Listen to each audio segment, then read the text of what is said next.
ਜਾਨਵਰਾਂ ਨੂੰ ਗਰਮੀ ਦੇ ਮੌਸਮ ਦੇ ਵਿੱਚ ਗਰਮੀ ਦੇ ਅਸਰਾਤ ਤੋਂ ਬਚਾਉਣ ਵਾਸਤੇ ਕਿਹੜੇ ਇਕਦਾਮ ਕਰਨੇ ਚਾਹੀਦੇ ਤੇ ਜਿਹੜੇ ਜਾਨਵਰ ਦਿਨ ਬ ਦਿਨ ਕਮਜ਼ੋਰ ਵੀ ਹੋ ਰਹੇ ਨੇ, ਹੋਕਣ ਡੇ ਨੇ, ਸਟ੍ਰੈਸ ਲੈ ਰਹੇ ਨੇ ਬਹੁਤ ਜ਼ਿਆਦਾ, ਉਹਦੇ ਵਾਸਤੇ ਫਾਰਮਰ ਨੂੰ ਕੀ ਚੀਜ਼ ਇਸਤੇਮਾਲ ਕਰਨੀ ਚਾਹੀਦੀ ਅੱਜ ਦੀ ਵੀਡੀਓ 'ਚ ਤੁਹਾਨੂੰ ਦੱਸਾਂਗੇ।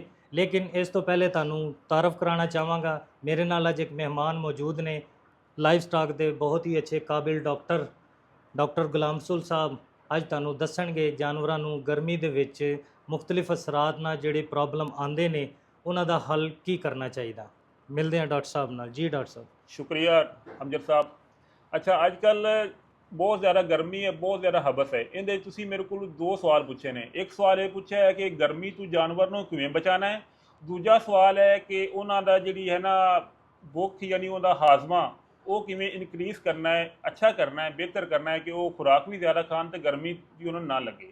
तो सब तो पहले तो उन जो गर्मी जिहड़ी है ना उन्होंने बचाने वास्ते असीं उन्होंने देना है ईटर सी, विटामिन सी, ईटर सी।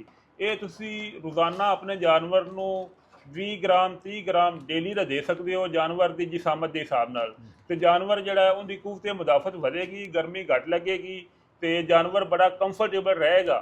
दूसरा सवाल है भी जानवर की इस मौसम में भुख किवें वधानी है, उनके वास्ते साडे कोल एक नई प्रोडक्ट है जिसका नाम है टॉक्सिनोल प्लस। ये टॉक्सिनोल प्लस जिहड़ी है ये ना सिर्फ जानवर की भुख वधांदा है बल्कि जानवर दे विच जिहड़े कोई जहरीले मादे होंदे ने उन्हां नूं भी न्यूट्रलाइज करदा है, जानवर की इम्यूनिटी वधांदा है। इम्यूनिटी वधाउण नाल जानवर नूं गर्मी भी घट लगदी है तो जानवर खुराक भी ज़्यादा खांदा है, जिहदी वजह तो जानवर अपने दुध ते गोश्त की पैदावार इजाफा करता है। तुसीं दो प्रोडक्ट इस्तेमाल करोगे इस गर्मी का हल नज़र तुहानूं निकल आएगा। गर्मी भी घट लगेगी तो भुख भी जानवर नूं ज़्यादा लगेगी, ज़्यादा खाएगा। जी डॉक्टर साहब बहुत शुक्रिया। उम्मीद है फार्मर ਨੂੰ ਇਸ ਚੀਜ਼ ਦੀ ਸਮਝ ਆ ਗਈ ਹੋਣੀ। ਲੇਕਿਨ ਅਗਰ ਨਾਲ ਗੱਲ ਕਰੀਏ ਕਿਸੇ ਦੇਸੀ ਸ਼ੈ ਦੀ ਤੇ ਫਾਰਮਰ ਨੂੰ ਚਾਹੀਦਾ ਹੈ ਜਾਨਵਰ ਨੂੰ ਗਲੂਕੋਜ਼ ਤੇ ਸ਼ੱਕਰ ਦਾ ਇਸਤੇਮਾਲ ਕਰਾਏ, ਖਾਸ ਕਰ ਸਵੇਰ ਤੇ ਸ਼ਾਮ ਪਾਣੀ ਦੇ ਵਿੱਚ। ਤੇ ਕੋਸ਼ਿਸ਼ ਕਰੋ ਜਾਨਵਰਾਂ ਨੂੰ ਠੰਡੀ ਛਾਂ ਦੇ ਵਿੱਚ ਰੱਖੋ, ਵਾਫਰ ਪਾਣੀ ਦਾ ਇਸਤੇਮਾਲ ਕਰਾਓ ਤੇ ਉਹਨਾਂ ਕੋਲ ਪਾਣੀ ਤਕਰੀਬਨ ਹਰ ਟਾਈਮ ਮੌਜੂਦ ਹੋਣਾ ਚਾਹੀਦਾ।